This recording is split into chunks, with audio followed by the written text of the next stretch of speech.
guys! Welcome back to my YouTube channel, and for today's video mga palangga, mga hamta, napas muna itong malangga, no? First day of school ngayon, so grabe ang trabaho natin, all day talaga from 5 p.m. until now mga langga. So murag kurog-kurog na kung sa kagutom, no? Kaya unahon lagi ang trabaho. So dinukura ka sa trabaho, mga langga. Ngunit kinabuhi sa mga OFW. So samahan nyo ako, nakakain tayo mga langga dahil hatid sundo tayo sa school, kaya ayan, pasmado tayo mga langga. So unahin talaga natin yung mga trabaho tayo. So, ayan, kakain tayo. May, ano tayo dito pagkain. Ayan, mga pagkain natin, no? So, ayan. Ito ang foods natin for today. Gusto may sabaw tayo na repolyo, mga langga. Ayan. Kain tayo, ha? May mga wings dito. Kain. First day of school. Pas mo. Buti na lang dyan ang ate kung nagluluto siya. Kasi kung wala, Diyos ko po. Ito po yung reality ng OFW, guys.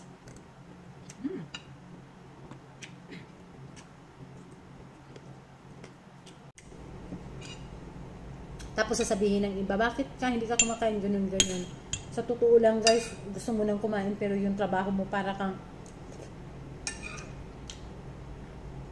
inaano ng trabaho mo. Kahit may oras eh. Yung ulam natin is repolyo at saka mayroong karne na ano, hindi ko alam anong karne to na nilagay ni ate. Mas gustuhin ko pang vegetable.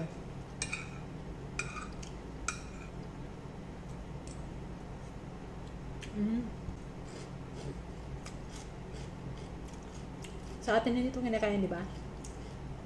Pipino, pero dito ginawa lang snack nila.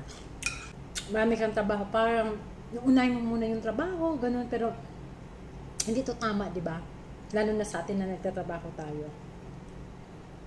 Tapos kakain tayo, kakain, tapos hindi mo na malaya na ano, sumakit na yung katawan mo dahil wala ka ng kain, hindi yung pagkain mo hindi sa tamang oras. Di ba? Salute talaga sa lahat ng mga OFW dyan, no? Yung trabaho. Grabe. Inuuna yung mga trabaho para sa pamilya. Ganun. Ito ang magandang mukbang, guys. Ubus talaga. Mukbang pamora. Akalain nyo, guys, na from 5 p.m. start na ano, bakbakan. Tapos hanggang ngayon, yung oras na ngayon, 3 o'clock na ng hapon. Ngayon lang ako kumakain. So parang nagpa-fasting ako. Pero hindi halata sa katawan, di ba? Hindi kumakain. Kasi nga, mataba daw. Mas maganda daw kain, hindi ako. Hindi yung totoo. Pas mo ang labas, guys.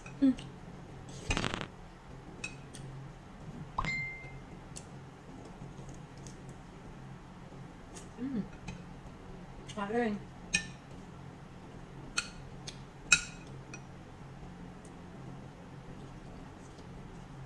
Hindi ko talagang namnamin ang ano. Ito ba? Sarap.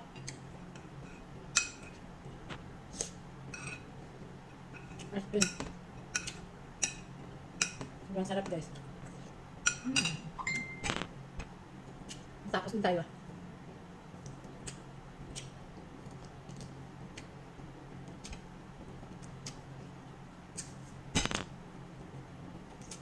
Ayan.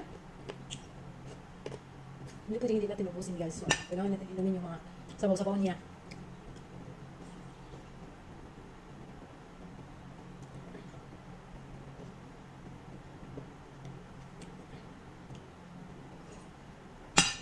Alhamdulillah. Oh my God.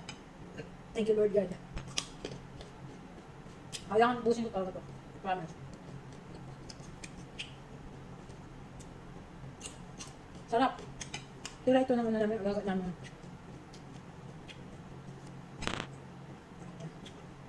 Excuse me.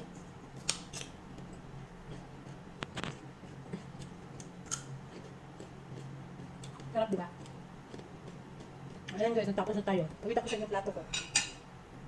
kung para tayong patay gutom, parang gano'n na nga ang ano ko, sitwasyon ko ngayon. Kasi alam niyo guys, nanginginig na talaga ako. Gutom na talaga ako. So, just now lang talaga ako nakauwi, and then, ang dami, sinundo ko lahat ng mga bata. And then, ako lang, mag-isa ang, hatid sundo, diba? And then, ayan guys, sobra talagang, gutom talaga. So, ayan, ito nga. So, ayan po yung plato natin, mga langga, no? After natin kumain, sobrang wala talagang natitira, as in, lahat yan sa sabaw, yan na hindi yan, ayan, walang natitira, no? Puro bukog-bukog. Ang bukog na yan ay favorite ko po yan, mga langga. So, yan ang favorite ko, mga bukog. Gusto kong lalanin talaga yung mga bukog na yan, no? So, nakikita ninyo, sobra. Pag pag hindi ako gutom, may laman pa yung mga yan. Pero ngayon, nagutom ako, wala ka talagang makikita dyan na kahit isang may nakikita ka ba? Ayan, ubos, diba? Puro lang yan mga buto. Diba? Ganyan ang mga gutom na tao. So, kung kayo guys, gusto nyo mag-abroad at saka sanay kayo na kumakain sa Pilipinas ng 3 times a day, 5 times a day, mga ganun.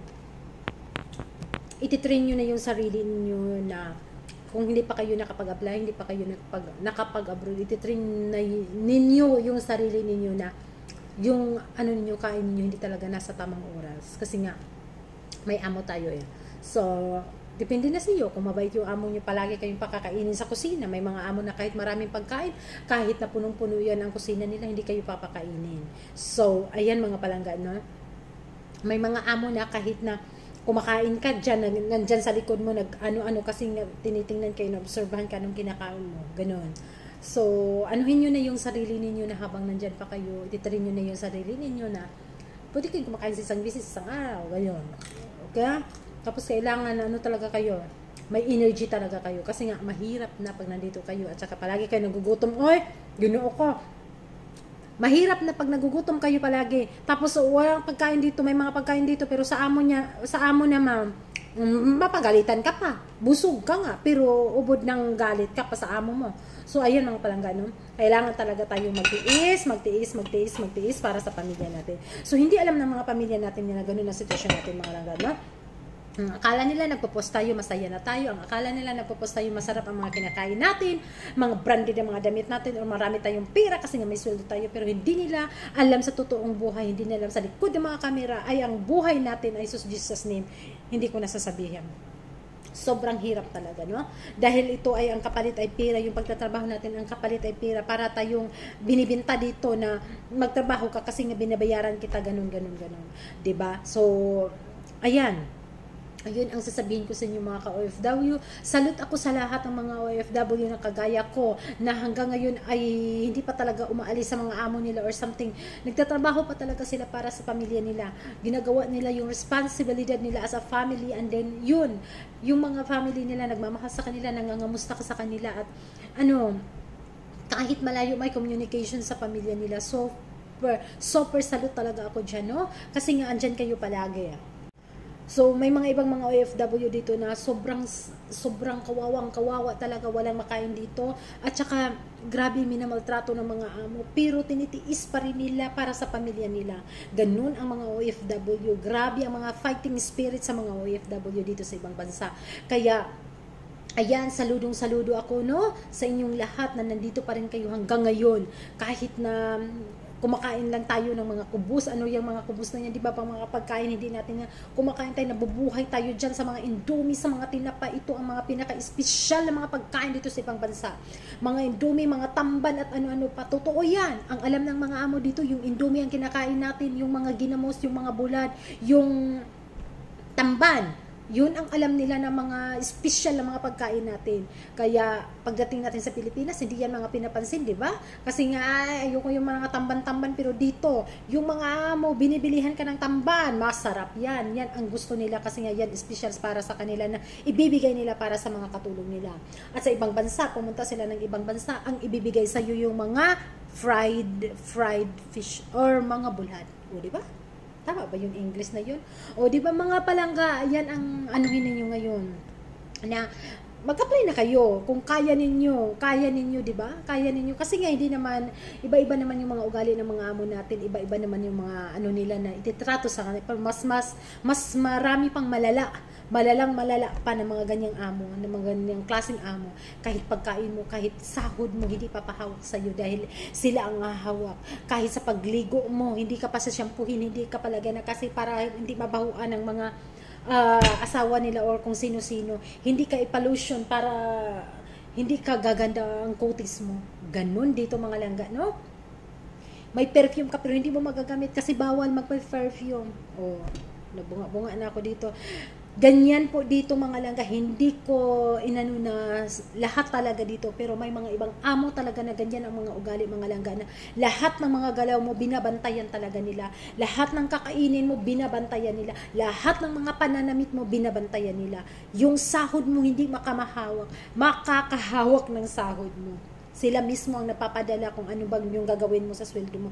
Ganyan. Mga papers mo, yan. Sila lahat ang naghahawak dyan. Kaya, kailangan talaga pag nandito ka, kung ano ka, kailangan tanggap mo kung ano ang madadatnan mo dito. Mga bata dito, iba sa bata doon sa Pilipinas. Sobrang hirap silang intindihin mga palangga. Yung mga ugali nila is opposite sa mga ugali dyan sa Pilipinas, no? Hindi naman lahat, pero mostly talaga mga palangga. Alam nyo ba na dito sa mga bata dito sobrang spoiled talaga. Nasa tiyan pa, madam at sir na yan sila dahil may mga yaya na yan sila mga langga. So, ayan, yun lang po yung anuhin natin for today, no? Yung video natin for today. Siguro ito lang ang resulta dahil nagugutom tayo, no? Yan, dami ko na sinasabi sa inyo. Resulta yan dahil nagugutom tayo. Yung uto ko na iba-iba na yung uto ko. So, thank you at nakaubos na tayo ng pagkain. And shout out to all my family. And shout out sa aking ate na palagi talaga siya nagluluto at naiintindihan talaga niya ako. As in talaga mga langga. So, I'm very much thankful, o maka-English na salita. Thank you sa inyong lahat, sa lahat ng aking mga supporters, sa lahat ng aking mga followers, no, wala talaga akong sinasabi ng mga hindi katotohanan dito dahil gusto ko na malalaman ninyo kung maganda ba talaga ang mag-abroad, maganda ba talaga ang dito sa ibang bansa. Totoo na minsan nagpupunta kami ng mga mall at nagpapadala ng pila, ilang minuto lang yun, nagpapadala kami ng pera. Magkain kami, picture kami, of course, kasi nga deserve namin yun. Picture lang kami, 1 minuto. Kalas na, tapos na, o diba? Dapat ikasaya din ninyo, huwag niyong ikainggit yun. Dahil yun lang yung ano namin na mawala yung mga stress level namin doon. Oh. So, ayan mga langga, no, huwag ninyong kalimutan na magdasal kayo palagi sa Panginoon, and then strong lang talaga sa lahat ng mga problema dumating sa ating buhay. Kailangan lang talaga nating ipagdasal, and strong lang tayo na sana malampasan natin lahat ng mga problema. So, ayan lang po yung video natin for today mga langga, no? So, hope na nag-enjoy kayo, and then please don't forget to like, comment, and subscribe sa ating YouTube channel and sa ating Facebook page, Janet Life with W. Then, that's all. And we love you everyone. Thank you for watching. Bye-bye. Dami ko pang trabaho.